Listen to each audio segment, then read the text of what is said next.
Welcome, everybody. Welcome to quite a packed episode, actually. I skipped last week, but this episode has got a lot in it. We have an interview with Michael Gearan and Martine Dowden, another pair of Manning authors, and we're talking about their forthcoming book for Manning called Tiny CSS. And that was a nice interview about a book that I think will be quite positive for many of you learning CSS or wanting to relearn some techniques, that kind of thing. I have a few mentions of some things I've been up to, and of course I have some links. Let's get started with those links first. First, a little bit of Apple coverage. This is from Sean Hollister on The Verge. It's been widely reported. I still have to check if this is applicable all over the world or if it's just in the US, in which case it's semi-useful. Has, I think, bowed to pressure and finally got on with this partial self-fix program. And this article goes into a little bit of detail about the parts and how much they're going to cost. And actually, it amazed me because some of them were surprisingly low, I guess, and some of them were surprisingly expensive. I suppose it somewhat depends on whether it's custom or kind of mass manufactured. So things like, for example, the antenna module, I guess for the Wi-Fi, I suppose. It's the only antenna there is, or maybe it's Bluetooth, I'm not sure. $15 for every model. Similar with the audio board, $12. Again, I'm not sure what that means because I thought with the different versions of MacBooks, there's been improvements to the audio jack and things like that. So I would have expected to be differences there, although this isn't all models. I think it's only some older models. So again, this is Apple's attempt to have a self-repair program, but it's a very Apple self-repair program. And then we get to the more nuance here. So batteries, for example, you can't replace every battery. Battery cover, you can, which is weird. And one costs 50 cents more for some strange reason. The display is where the costs start to vary quite a lot, I guess, depending on the Retina, whether it's an Air, whether it's a Pro, that kind of thing. Where we get into the really expensive part is, of course, the logic board. This is the meat and potatoes of most computers. And it varies quite a lot. So, for example, I guess from low end to high end, the most expensive is the 14-inch MacBook Pro from 2021, which is what I have, ranging from $878 to nearly $4,000, $3,958. Mine is probably somewhere in the middle of that. And those are similar ranges for all of them, I guess, depending on the amount of options. So something like the Airs, for example, that have less options, have less of a range. It's also interesting because it says $499.84 after credit. I don't really know what that means or how that works exactly.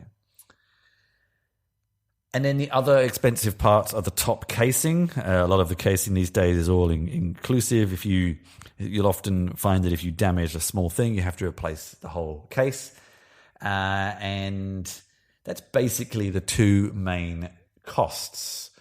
So the comment here is interesting, is most prices seem relatively generous, others not so much, which is kind of what I said. If you need to replace the logic board, you might as well get a new laptop in some respects, although it'd have to do the cost there.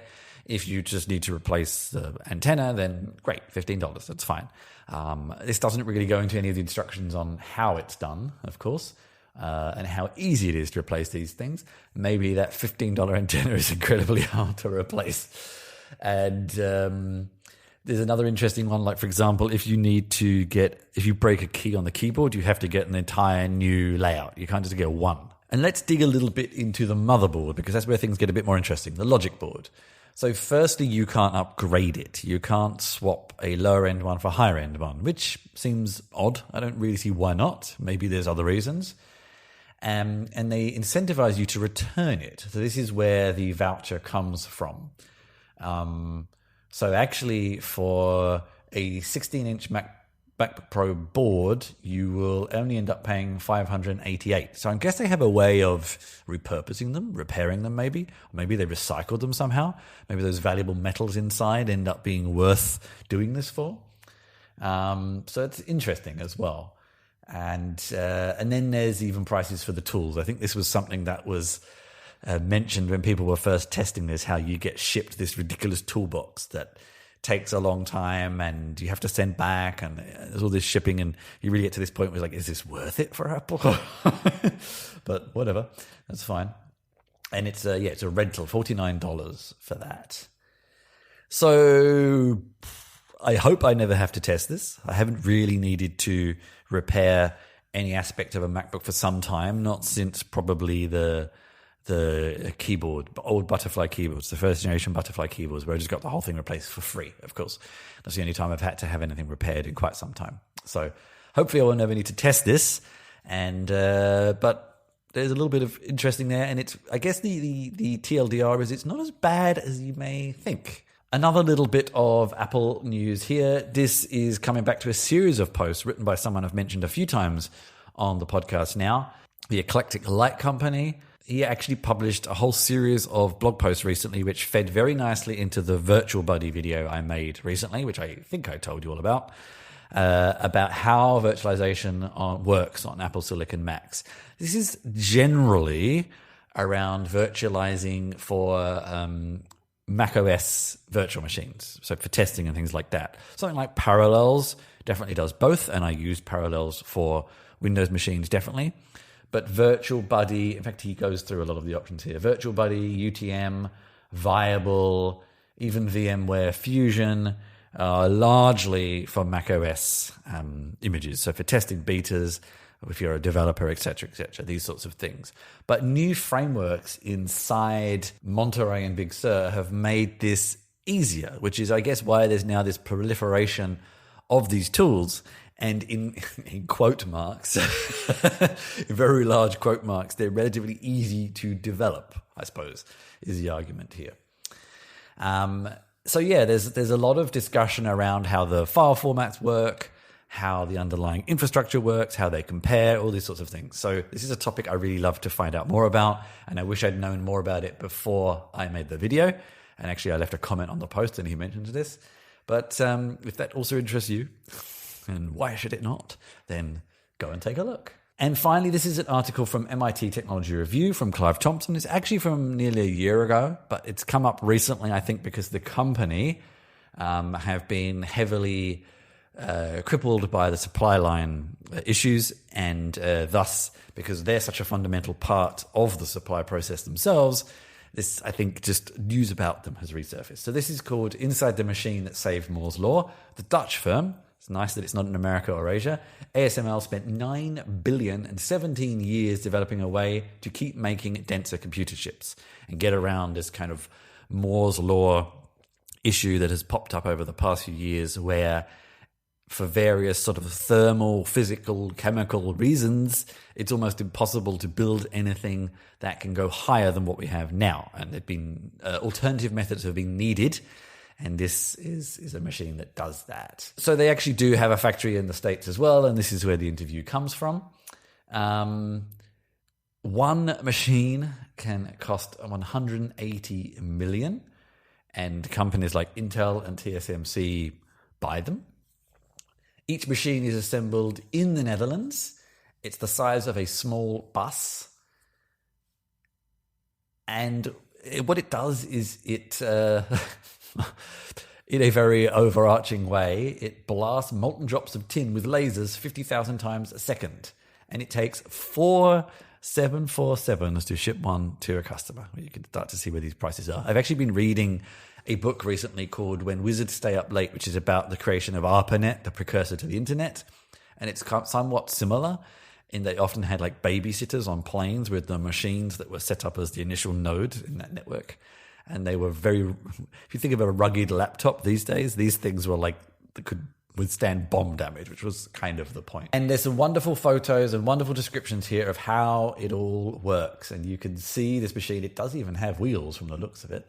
And actually moving parts of the machinery around, and how they got to it, and yeah, the story from there. So I will leave you to read it in a bit more detail because it's a little bit older. It's outside the MIT Technology Review paywall. So go and have a read and marvel at these awesome photos of crazy machinery making probably some of the chips you are using right now.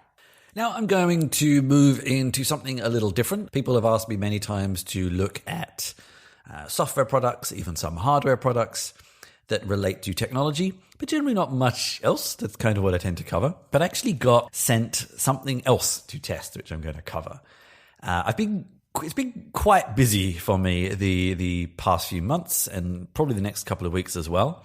I'm sort of in a transition phase with work. I'm going to start spending more time on some of my creative projects in the coming months. But I'm in that transition period where timing, you couldn't quite get it to work out. I've got to do a lot at the moment and trying to struggle to remember all these things, but also, preparing for these creative ideas I'm really enthusiastic about working on very soon. I think my biggest problem is this frustration of not having enough time to get to them all. And then because of all these things I want to do, I'm often quite unfocused and find it hard to fit everything in a constructive, productive way. I've been trying this little drink. It came from America. It got stuck in German customs for a while, which is always fun, called Magic Mind. And it packs a whole bunch of ingredients in to try and help with some of these things, and some things I didn't necessarily need help with, but hey, everything's a bonus. And I've been trying it over the past 7 days. I'm about halfway through now, so it seemed to be a good time to talk through it. If you're interested actually in watching my experiences with it on a day-to-day basis,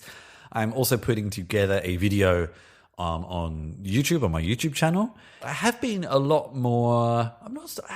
My sleep has still been a little bit up and down. It takes a little bit of time to repair, I think, because sometimes there's other things going on that you need to fix. But I've definitely been kind of more level. I've found that my energy has been more balanced over the day. And I tend to get up quite early and I tend to stay out reasonably late. And I like to pack a lot in to my days. This is just the way I like to be. I like to be busy. I like to make the most of my life as much as possible. But I have found that I'm getting kind of more done evenly spread out through the day. It's hard to obviously say what is helping because there's a bunch of different ingredients in here. But the one that maybe I will call out, Bacopa Monnieri, it's a nootropic. And it has actually claimed to be one of the things it can help with is something like procrastination. It's helped me procrastinate less or be more focused around it and with it. I feel like there is some form of focused procrastination. And if any of this sounds familiar to you, or you'd like to, of course, see if there's any other benefits that might benefit you, have a look at it. Give it a try. They do ship around the world, actually.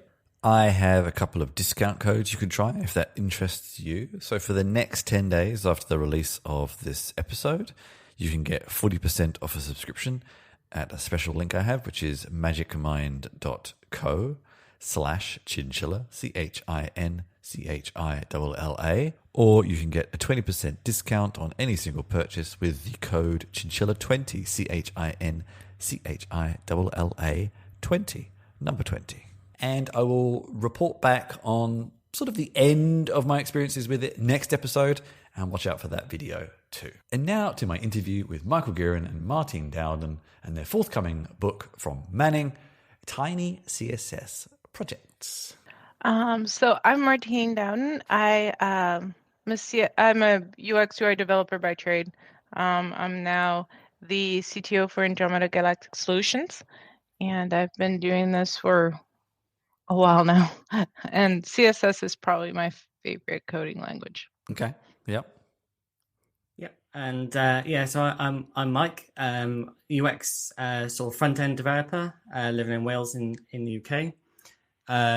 So my background is like in interaction design, front end development, and at the moment working in the UK government, looking at the digital services. Firstly, Martine, what was the name of that company? It sounded like Intergalactic Solutions, but I'm not sure if that's what I heard. Andromeda Galactic Solutions. Okay, yeah, that's it is what you heard. So how did someone working for the UK government and someone working for the government of Andromeda, I'm not sure, how did the two of you meet and decide to do this book in the first place? We met through Manning. Okay. Yeah, Manning paired us up. Okay. Go ahead, Michael.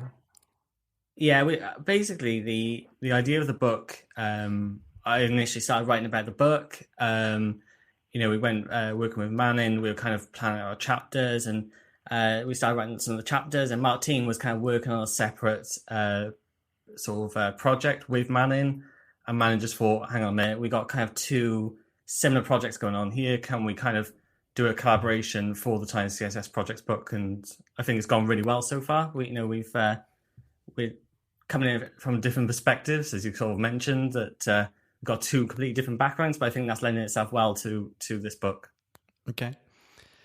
And so let's talk about the name, Tiny CSS. I was wondering, because when I first saw it, I've been quite interested recently in understanding ways of reducing the environmental impact of applications. And front end is actually, I think the front end community is way ahead in this regard. I think probably because it's easier to observe what's going on. So initially I thought, oh, tiny CSS, does that mean reducing CSS, or does it mean manageable CSS? So yeah, what do you mean, or what does the title mean by tiny CSS? What kind of angle are you going for there?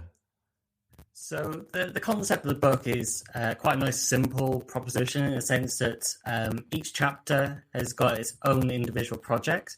It's a tiny project, and the idea is that you start with a problem or something that you want to tackle, and by the end of that chapter, you've achieved that objective.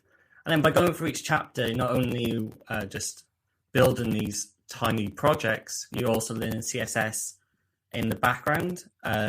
And it's very much led by a project-led basis, but you also got the benefit of learning CSS as a language. Okay.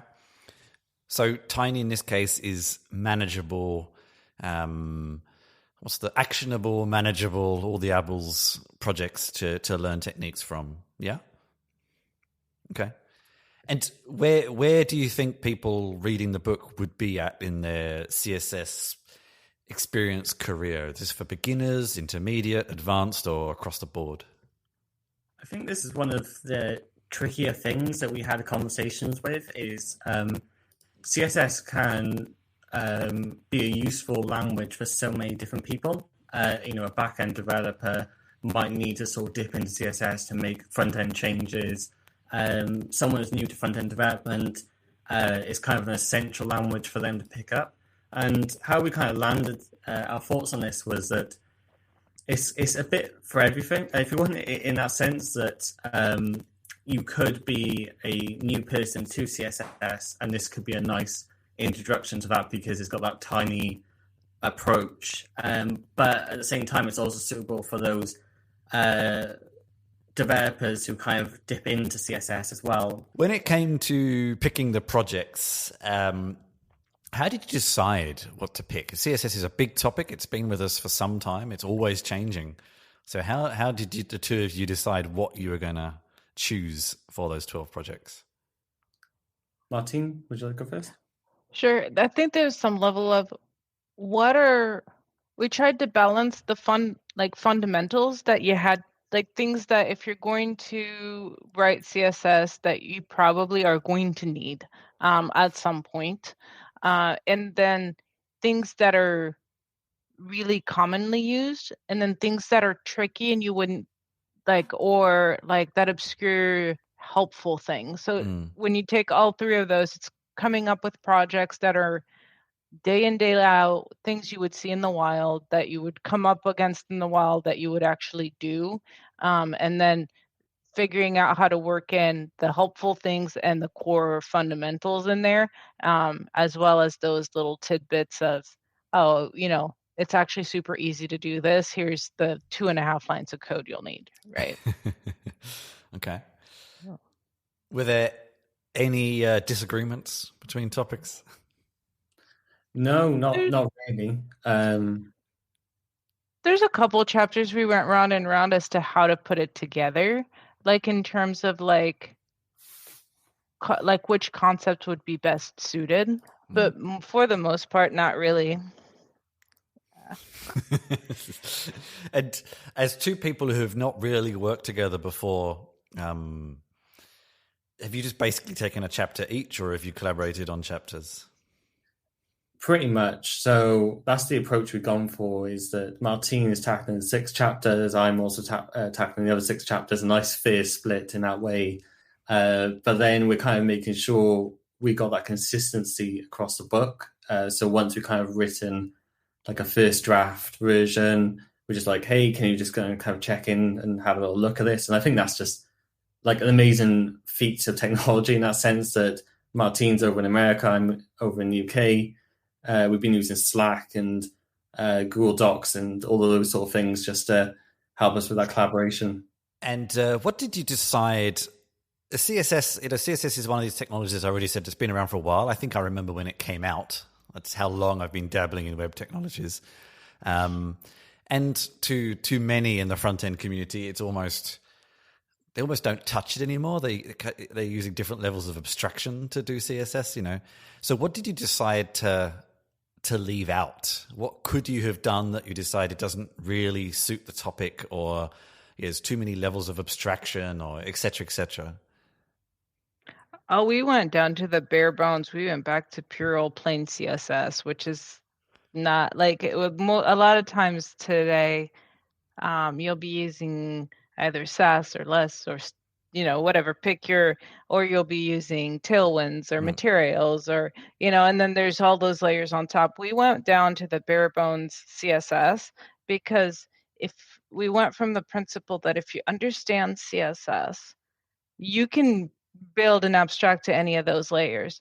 But if you don't understand the core underline, it's going to be really easy to make mistakes that'll shoot you in the foot long down the road with all of those various pieces. And so that even when the other thing is, well, if we're going to go Sass versus less, like which syntax and you get into all of these questions of, well, now we have to present the framework and explain the framework, when realistically, it still boils down to, if you're trying to troubleshoot the issue with any of those, preprocessors and frameworks, you're still going to come back down to how does CSS itself work. So that's why we went with the more of the, let's just come all the way down to the base level. And the last chapter is going to cover preprocessors, but at a very, very high level in terms of, here are your options. Here's, but we wanted the majority of the book to stay really, really pure to CSS, so that you could, because then, I mean, as a developer, we're used to abstracting after that, but to really stick to those core concepts. I get a feeling I sort of saw a feeling there of maybe you're sometimes a little professionally offended that so many people don't really understand the basics when they are dabbling at higher levels. No, I don't think professionally offended is the right term. I think it's doing doing yourself a disservice to, if you're going to play with the frameworks, and if you're going to play with all of the preprocessors and stuff, at some point you're doing yourself a disfavor if you don't learn CSS. Yeah. Like if that makes sense. And that's where I think like you can get very, very far knowing just Tailwinds on Sass or whatever, or something like that. You can get quite far. But I think that some of the griping and some of the complaints I hear a lot about CSS can be very quickly related to not understanding some piece of the core fundamentals versus the fact that it actually sucks. There's a lot of people that'll just say CSS sucks, and it really doesn't. It just needs, time to be understood. That's all. Yeah. I also kind of get the impression that CSS and vanilla JavaScript have both actually improved massively and added a lot of things that all these other tools added in the meantime, but people don't touch them so much they don't actually realize they can do these things with the vanilla options now. It's actually something that often delightfully surprises me every now and then. Correct. Yeah. And in that sense, CSS has come on a long way, especially in the last couple of years. You've now got CSS grids and Flexbox and all of this really useful stuff, where in the past you would have a framework to kind of get your way around it to sort of be able to do a nice layout. But actually, it's pretty simple. Once you know the core basics of how to do a grid, you can quickly develop quite nice layouts with just pure CSS. We're seeing a lot of that same transition we saw that JavaScript went through when you started seeing things like you don't need jQuery, right? Because the basics to the bottom line was everything boiled back down to jQuery because so many and Lodash or underscore or those kind of libraries. And now so much of that is just baked into the language. We're seeing a lot of that with CSS, where a lot of the things where we used to use either a combination of CSS and JavaScript, or we're going to use, pre-made classes because writing it was such a pain. That's kind of going away. And so we're slowly seeing that shift we saw happen with jQuery and JavaScript happening with the world of CSS, or at least that's where I hope things are going. And I can see that because you've included things like animation, which I think has been possible with CSS for a while, but I actually get the feeling a lot of people don't realize it's been possible. Browser support was the holdup on that for a long time. Oh, those are the days. So what going outside of these 12 topics, what's exciting you about the world of CSS at the moment? What's on the horizon that really excites the two of you? Let's start with Michael. So I really like the look of subgrids, which is an extension of where CSS with grids has come from. So subgrids is going to be really interesting to see how it kind of takes that layout, making it easy to lay out items a step further. I think that's particularly interesting.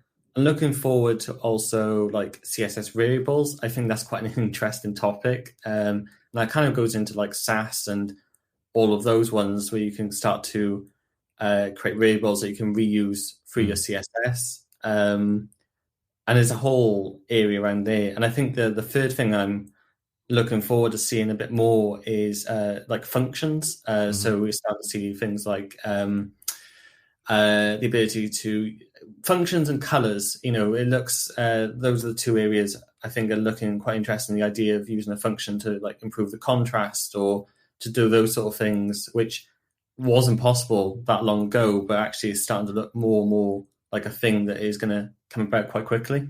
And how about you, Martin? That's funny because your list is completely different than mine. I'm more looking at some of the new selectors, has and where I think are going to be incredibly powerful really, really quickly.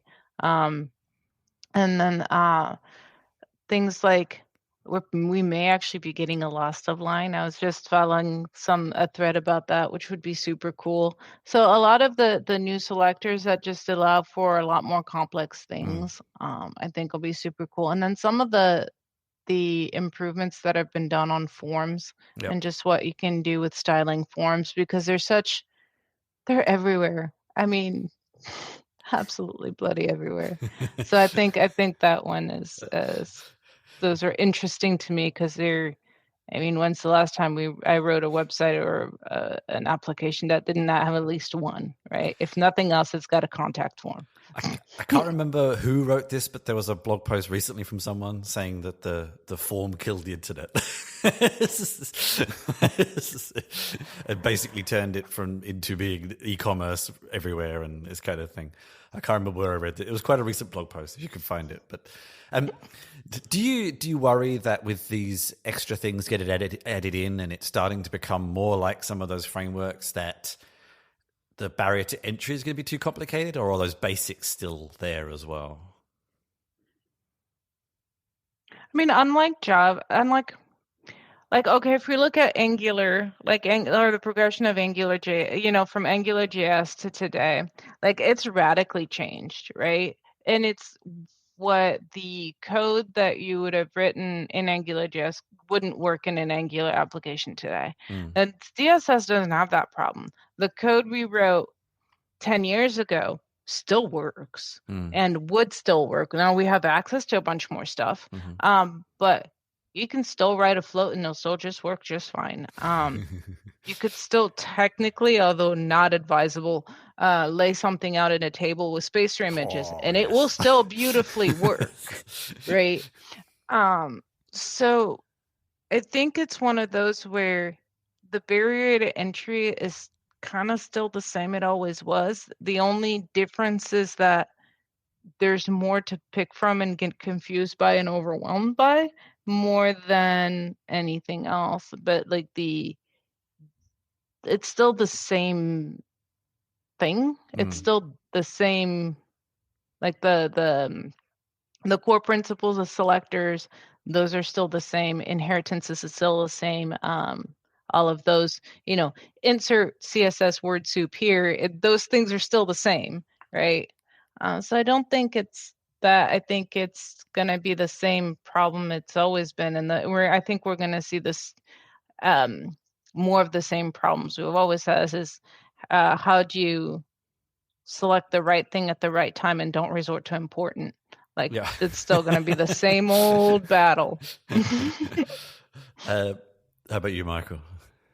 Yeah, no, I don't think the barrier is getting higher the more CSS develops. I think more of the risk is the more frameworks and those side of things there are, and the less understanding of knowledge of the core CSS. I think that's more of a problem, especially for junior developers who might pick up a project that's got CSS over the top of CSS and not really understanding the cascade of how that CSS is working, those core principles. I think that's more of a barrier to entry, is picking up existing style sheets and existing projects. As Martin said, like the core principles of CSS is still the same. It's just being developed on. I think that's the better approach than introducing another framework or another extension to CSS. It's actually something I think is often forgotten about. The C is cascading, and once you understand it, it's actually quite wonderful, but it can take some time to get your head around that. So many frameworks break it. Like if we look at, I'm not going to name names because everybody has their pet library, but there are a number of frameworks that basically break inheritance and cascade by putting all of the classes in the HTML without any concept of that. And I think that makes it harder to learn how CSS works if you're used to one of those frameworks. Yeah. Okay, final question before we just wrap up with where people can find more about the book and the two of you. What's your favorite CSS feature aspect, or which is the one you think people should know the most? There might not be the same answer. Who would like to go first? It's a tricky Michael, one. you go first because I'm still thinking. I think he is. I was about to say the same thing. I think it is the core understanding of CSS. I think, remembering back to when I first learned about CSS, I think it's around understand like the selectors and like starting to dig into like how the fundamentals are. I think everything else on top of that is great and it's good to know about, like grid, flexbox, etc. But for me, I think the most value, and always will be, is just the fundamentals. And it sounds quite dry, but I think it's definitely underappreciated and undervalued. Are you ready, Martin? Yeah, maybe. It'll be my favorite today. Tomorrow, I may have a different favorite based on what I'm working on. But I think right now, my favorite is probably, if I had to pick a single feature, is probably everything that revolves around animation and very specifically like what all the things you can do with the transform function. But it's because that's what I was working on yesterday. Tomorrow, pick me I might have a different answer. I think it's more the versatility of things you can do. And the like based on very simple things, or CSS shapes, I think is also super cool just because of the extra layer of of styling that it can open up and kind of take us out of everything is square world and actually give us other options than squares, which is nice. So that's actually not one I was not familiar with, and I kind of agree with you. So I'm interested to go and look into that myself. I think having round page layouts. It's still square under the covers, but it pretends not to be, which is nice. Well, laptop screens are essentially grids, unfortunately. So cool. So if people want to find more about the book, it's currently in the early access program, and there's one introduction and 3 chapters available to take a look at. That's on manning.com, Tiny CSS Projects. Probably easier just to search for it. I found it quite easily. If people want to find out more about the two of you, any contact details you want to share? Me, the easiest is martine.dev. That's where you'll find all my stuff and latest shenanigans. Cool. And feel free to reach out to me on Twitter. So it's Michael Giron. It's just that as a Twitter handle, nice and easy. Always feel free to reach out and drop me a message. Cool. Well, thanks very much for joining me, and good luck with the rest of the book.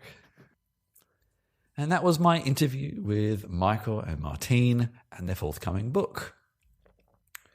So a couple of things from me. I think I mentioned this last time. I've restructured some of my videos. I'm working on a lot of pre-recorded videos at the moment. I'm working on one for Canonical and Kubernetes. I am working on one for Better Touch Tool after my learning live stream, which was a confusing way of mentioning that I had a learning live stream about Better Touch Tool, and I'm now working on a post video where I look at more of that. I'm also working on a video for an e-reader I've been playing with for a little while, one I bought, and quite a few other things in progress as well. I've got a lot of videos in progress, but they take a little bit of time to put together. And the other learning live stream I had recently was Bun, the JavaScript runtime to replace NPM and Yarn. Or is it? There was a little bit of a mixed opinion on that, but have a watch. These are reinvigorating my live streams where I just learn something on my own and then maybe turn it into a video later. So they're up there already.